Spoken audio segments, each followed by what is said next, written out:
আসসালামু আলাইকুম, welcome to Mahira cooking house. সবাই কেমন আছেন? আশা করি অনেক ভালো আছেন। আজকে মাহে রমজানে সবাইকে অনেক শুভেচ্ছা। আজকের প্রথম ইফতারের জন্য আমি সব ফ্রোজেন রেসিপি শেয়ার করতেছি। এখানে আমি আগে থেকে ফ্রোজেন করে রোল রেখেছিলাম, রোলগুলো আমি ফ্রাই করে নিয়েছি। আর এখানে আমি ডোনাট আর সসেজ ফ্রাই করে নেব। এগুলা সব আমি রমজানের আগে ফ্রোজেন করে ডিপ ফ্রিজে রেখে দিয়েছিলাম। এখন শুধু গরম তেলে ফ্রাই করে নিলেই কমপ্লিট হয়ে যাবে আমার খুবই মজার মজার ইফতার। আর আপনারাও চাইলে এভাবে আগে থেকে ফ্রোজেন করে বানিয়ে রাখতে পারবেন।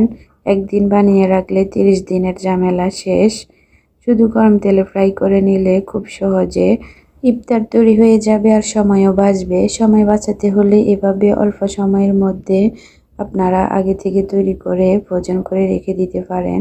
সো এনাফ টুডে গাইস, আল্লাহ হাফেজ।